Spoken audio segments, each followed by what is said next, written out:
4 big changes to Social Security to massively reduce the risk of insolvency and major benefit cuts in just a matter of years. I have all the details for you here in the video and what they're now suggesting. Let's get into it and talk through the details. All right, so as I talk through the details of these 4 that are being floated out there right now, I'd love to hear your comments down below in the comment section. Do you agree with these and like these ideas? Do you disagree, or where do you stand with these ideas? And again, only if you're interested in sharing. I'd love to hear your opinions down below. If you don't want to share, that's totally fine too. I totally respect that. But I'd love to read your comments down below in the comment section. All right, so I think we all recognize right now there's this major idea of Social Security insolvency, right? I've talked about it a number of times here on the channel. Over the last couple of years, we've seen all kinds of details coming out, all these ideas, proposals, plans, concepts, and different things that they want to implement to avoid Social Security insolvency at some point. As of right now, again, this number changes all the time. It's somewhere between about 8 and 10 years, give or take a little bit. As of right now, and again, that changes every year when we get the annual Social Security Board of Trustees report that comes out, usually around April or May or so is when that report comes out, and we have the latest updates on when insolvency may come in. Well, let's pop up an article right now so you can watch and you can follow along here, but as I show you this article right now, you can see they have a shortfall over the next basically, 73 years or so, out until 2098. So what is that? I think that's 73 years from now. Out until 2098, they have a shortfall of $22 trillion. That's nuts. I mean, that's like a huge amount of money. A shortfall of $22 trillion, basically out until the end of the century, okay? Well, guess what? They're also projecting insolvency to hit somewhere between about 2033 and 2035. Again, depends on how you look at it, if they combine the trust funds or if they leave them separate. There's a whole number of variety of factors there. But basically, insolvency, in other words, the trust fund that has about $2.7 trillion in it right now, will be completely empty, and the only money that they'll be able to pay out at that time will be the money coming in through Social Security payroll taxes. So basically, the money comes in through taxation, and then it goes right out the door to the beneficiaries, and that's payable at a pace of about 83-ish%, okay? So that's where we're at as of right now. And again, these numbers are changing all the time. But anyway, let's talk through these different points here. There's 4 different points here that are highlighted in this article. And I just kind of want to talk through the details of these and what these would mean going forward, as well as I'd love to hear your opinions on this, okay? Number 1, taxation of income above $400,000, okay? Love to hear your impact on this and your opinions, okay?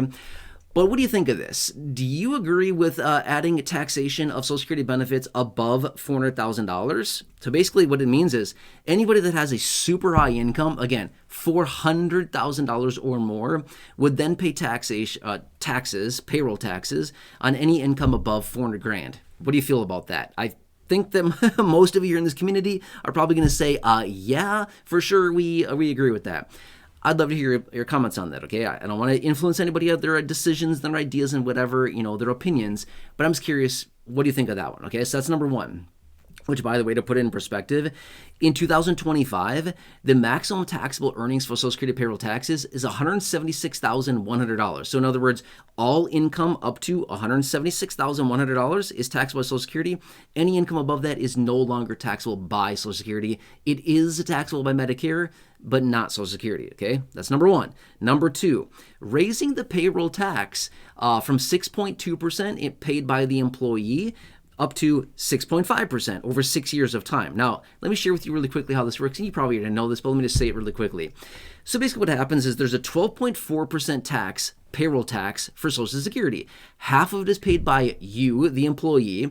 Half of it is paid by the employer, or if you're self-employed, you get to pay all of it, all 12.4%. What they're talking about here is raising it up from 6.2% by 0.3% up to 6.5% over a 6-year period of time. So basically it's going up by 0.6% in total, up to 13% total, paid, again, equally by the employee and the employer, 6.5% on each side, or again, if you're self-employed, you pay all 13%, okay? So that's what they're saying.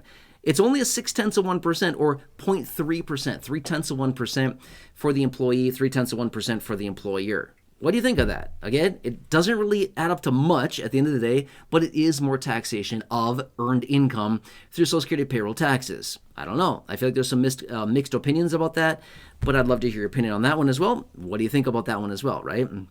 So anyway, that is number 2. And again, all of these, as you could see there, in that article, you could see the amount of people that are basically in support of this, from each side, Republicans and Democrats, showing their support in different percentages as represented by those. So kind of curious what you feel about that. All right, now number 3 is raising the full retirement age up to the age of 68. Remember, right now it's 67. Anybody born in 1960 or after, full retirement age is the age of 67. So they want to raise it by 1 full year. I don't know if this is really the answer. I'm going to be real with you, okay? This is my opinion on that. I don't really know. I mean, raising the full retirement age by 1 year, I just don't know if that's really going to help a whole lot, right? I'm not really saying it should be the answer or anything like that. I'm just saying I don't know if that's really going to be the one that really, turns the table on this whole insolvency thing. But I'd love to hear your opinion on that. Should they move the goalpost out for those people that are born after 1960? It's basically those people that are going to be affected. If you were born in 1960 or before, this would not impact you in any way, shape, or form.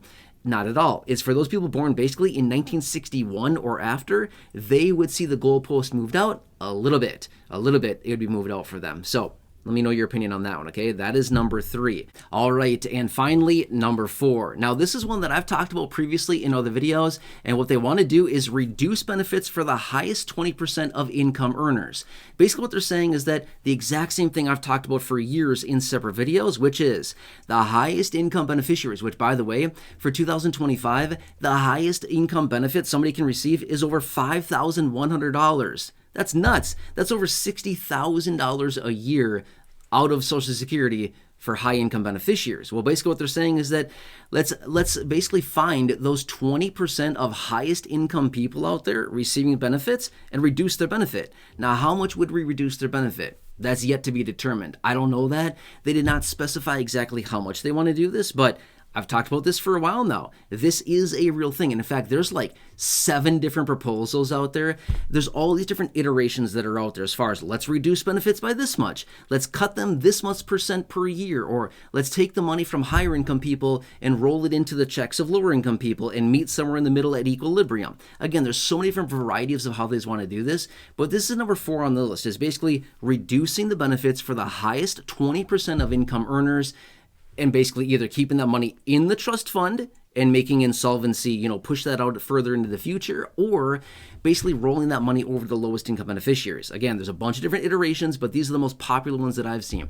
Now, obviously, if they took the money from highest income beneficiaries and they rolled it into the checks of the lower income beneficiaries, that would have no impact whatsoever on insolvency, but rather it would just make the program a little bit more equal and fair, maybe, for the lower income people. But then at the end of the day, if they took that money from higher income people and they reduced their benefits by, say, 10%, something like that. I don't know what the number would actually be at the end of the day. I'm just simply saying if they reduced it by 10% across the board for the highest income people, the highest 20% of beneficiaries, and they kept that money in the trust fund, now we're talking quite a bit of money, right? And again, it all depends on what that would actually translate into. But for example, let's just say they reduced benefits by 10%. For somebody receiving $5,000 a month, that reduced their benefit by $500 per month or $6,000 a year. Let's just say that they do that across the board for the top 20% of beneficiaries. And let's just say it's on average, say, $300 a month on average. Okay, I'm just making up a number for easy mathematical purposes. If it's $300 a month, per beneficiary in the top 20% of beneficiaries, which whatever number that is, again, I'm not really sure what the number is, but let's just say that it's, 10 million people and it's an average of $300 per month. I mean, we're talking a lot of money. We're talking billions of dollars now. Could that really push out insolvency? Absolutely. It could help a lot, but that's another way that they can do this, okay? So these are some of the different proposals that are out there, some of the different ideas that are floating. By the way, there's a ton of them that are out there.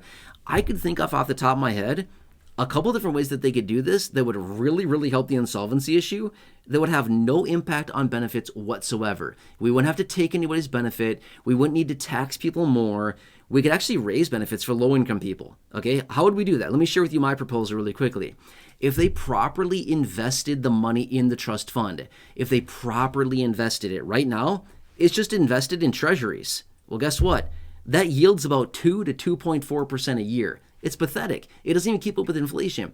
If they properly invested the money for the trust fund in something that actually generated like 6, 7, 8, 9, 10 or more percent a year, they could literally be printing money in the trust fund. They could be yielding tons of money. They're missing out on so much money right now because the money is not properly invested, in my opinion. By doing that, it would not have any impact on people, as in it would not have to take money from beneficiaries. We wouldn't have to tax people more. We could literally raise benefits, because if we actually invested the money properly, it'd be throwing off so much profitability because of the money being invested. We could literally raise benefits for beneficiaries. It would generate billions and billions, hundreds of billions of dollars a year of investment income for the Social Security Trust Fund if it was invested properly, rather than a pathetic 2.4% yield on treasuries. It's nuts. It's bad, right? So anyway, this is my little opinion about that. But again, the law says you can't do that. The law says they can't invest it that way. But my point is, I don't know. It's just one way that they could easily do that. I have some other ideas as well, but we can save those for a separate video. So anyway, I hope this helps you. Again, I just want to do what I can for you, keep you posted on what's going on, and just let you know what I'm finding out there. A lot of information circling around out there right now. I just want to do what I can for you. Again, please can I ask a huge favor of you? Subscribe down below if you're new here, or if you haven't done so yet, please subscribe as well. Totally free to do so. Big subscribe button waiting for you down below. Thank you. I truly appreciate your support. Just thanks for being part of this community. I really do appreciate you. Also, can you think of 1 or 2 people that benefit from this information in this video or any other videos here on the channel? If so, please share this video with them. There's a share button right down below.